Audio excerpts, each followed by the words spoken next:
Hello students. Jharkhand Jharkhand के इस series में आज हम लोग क्लास नंबर 6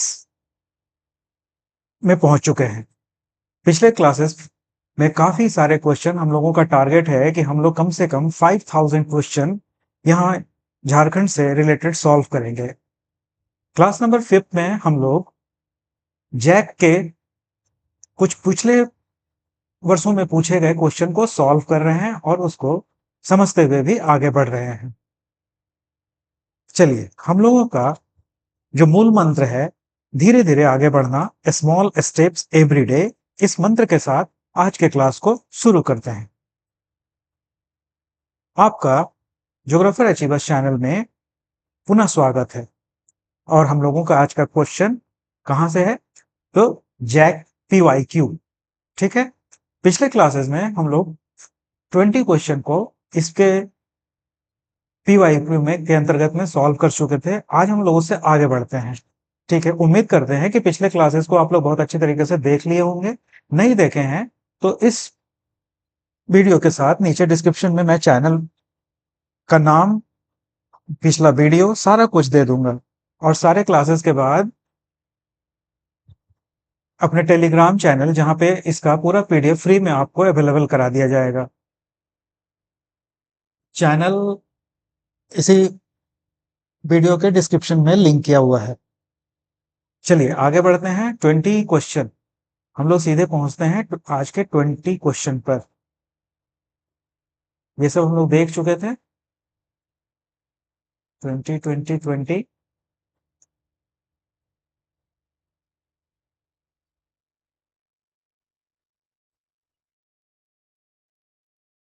चलिए, यहां तक हम लोग देख लिए थे।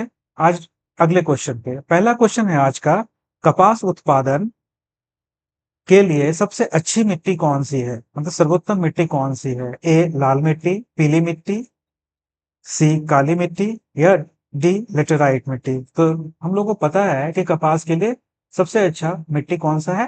काली मिट्टी है। ठीक है, इसमें आगे बढ़ते हैं हम लोग दूसरे क्वेश्चन पे।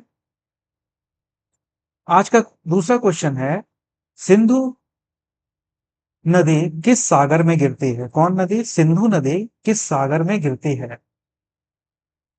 इन which sea does Sindhu's rivers falls? Bengal की खाड़ी में या अरब सागर में? दो ही ऑप्शन है इसमें। चलिए बताइए।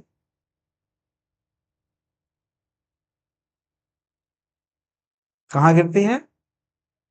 अरब सागर में। इसको हम लोग समझ लेते हैं। देखिए, ये हम लोग का पूरा सिंधु घाटी का, नदी का पूरा प्रक्रिया, ये पूरा भारत है, दिख रहा है। और सिंधु नदी भारत में यहाँ उत्तर और पश्चिमी भाग में, और ये पाकिस्तान से लगे लगे बह रहा है। ठीक है, और इस पूरे नदी का सारा मार्ग यहाँ पे दिखाया गया है। इसको आप लोग आराम से देखिएगा। यहाँ चलते हुए ये कहाँ गिर रही है? अपने पूरे मार्ग को करते हुए अरबियन सी में। ठीक है, जब नदी को हम पढ़ा रहे थे भारत के बारे में, तो इसके बारे में ऐसे पूरे डिटेल हम बता चुके हैं। ठीक है, चलिए अभी उस पे हम लोग अपना समय को बर्बाद नहीं करते हैं।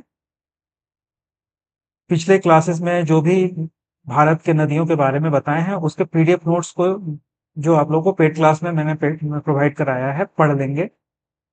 यहाँ आगे बढ़ते हैं हम लोग। ठीक है, आज के क्वेश्चन नंबर 3 पर। क्वेश्चन नंबर 3 यानी कि आज 23rd। चंदन वन किस नदी के, सॉरी, चंदन वन किस तरह के वन के उदाहरण हैं? चंदन माने सैंडल। बताइए, पर्णपाती वन के, सदाबहार वन के, डेल्टाई वन के, या कांटेदार वन के? कौन? चंदन वन।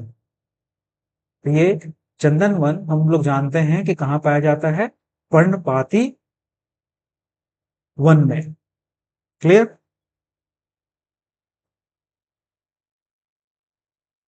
देखिए, चंदन के पेड़ उष्ण कटिबंधीय पर्णपाती वनों में पाए जाते हैं। चंदन एक छोटा पेड़ है जो 20 मीटर तक ऊंचा हो सकता है। इसकी लकड़ी लाल रंग की होती है। इसकी छाल कई तरह के रंगों की होती है। चंदन के पेड़ भारत, चीन, इंडोनेशिया, ऑस्ट्रेलिया और फिलीपींस में पाए जाते हैं। इसको देख लीजिएगा आप लोग। चंदन में चंदन में भारत में चंदन के पेड़ मुख्य रूप से कहाँ पाए जाते हैं?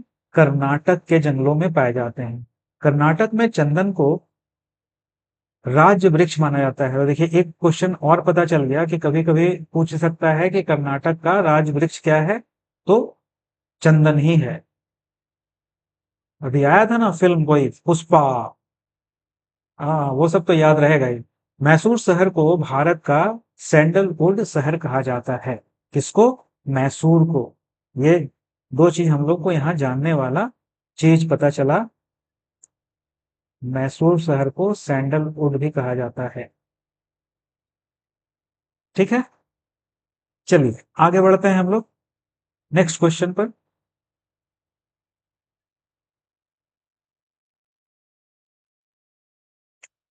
भारत यानी कि उत्तर भारत के मैदान में चलने वाली शुष्क एवं गर्म पवन कहलाती है। तो इसको तो आप लोग बच्चा बच्चा ही बताएगा, आप भी बताइएगा। चलिए, चिनू, मिस्टल, लू, ये फोर। तो सबको पता है कहाँ पाए चल, इसको क्या कहते हैं हम लोग? लू कहते हैं, जो मध्य भारत माने बिहार, उत्तर प्रदेश में खास करके प्रभावित क्षेत्र है। ठीक है। चिनूक कहाँ है? नॉर्थ अमेरिका का हवा है। फोन स्विट्जरलैंड का हवा है। लू भारत का हवा है।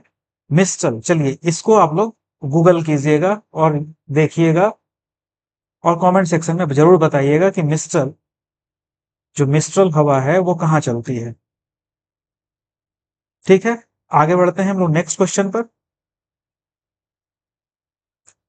इनमें से किस राज्य से कर्क रेखा गुजरती है? बताइए, कर्क रेखा कहां से गुजरती है? पहले तो ये जानना होगा।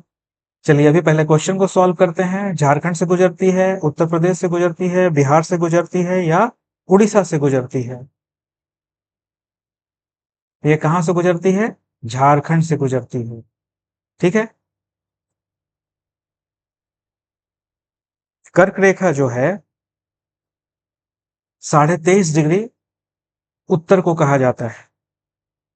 इसके बारे में पूरा डिटेल आप लोगों को पहले बता चुके हैं, ऑफलाइन क्लासेस में भी, ऑनलाइन क्लासेस में भी। इसलिए इसमें कोई कंफ्यूजन आप लोग को होना नहीं चाहिए। ठीक है।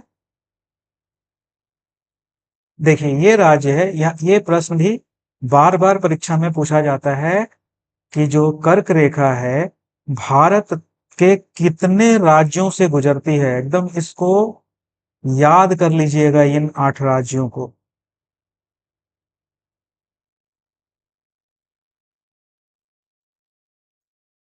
गुजरात, राजस्थान, मध्य प्रदेश, छत्तीसगढ़, झारखंड, पश्चिम बंगाल, त्रिपुरा और मिजोरम से है। ठीक है, ये पूरा दिख रहा है आपको, उसको आराम से बाद में देखिएगा। चलिए बढ़ते हैं हम लोग आज के नेक्स्ट क्वेश्चन पर। किस अक्षांश पर 21 जून की दोपहर सूर्य की सीधी किरणें पड़ती हैं? कितने तारीख को? 21 जून को बोल रहा है। In which latitude sun is directly overhead to noon on 21st June? विश्वत रेखा पर 23 डिग्री 30 मिनट उत्तरी अक्षांश पर, 23 डिग्री 30 मिनट दक्षिणी अक्षांश पर, या डी 66 डिग्री 30 मिनट दक्षिणी अक्षांश पर।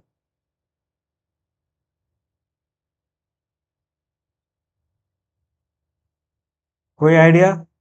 जब क्लास आईटीसी जेड हम बता रहे थे कि सूरज जो परिक्रमा करता है, जब अक्षांश देशांतर भी बता रहे थे, तो आप लोग को हम ये बता चुके हैं कि किस किस तिथि को विषुवत रेखा पर सूर्य सीधी पड़ती है, कर्क रेखा पर सीधी पड़ती है, मकर रेखा पर सीधी पड़ती है। अगर नहीं पढ़े हैं तो उस पीडीएफ को जाकर फिर से पढ़ेंगे आप।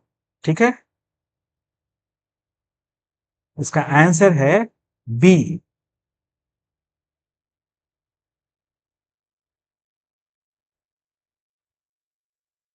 23.5 डिग्री 30 मिनट उत्तरी अक्षांश पर, है ना।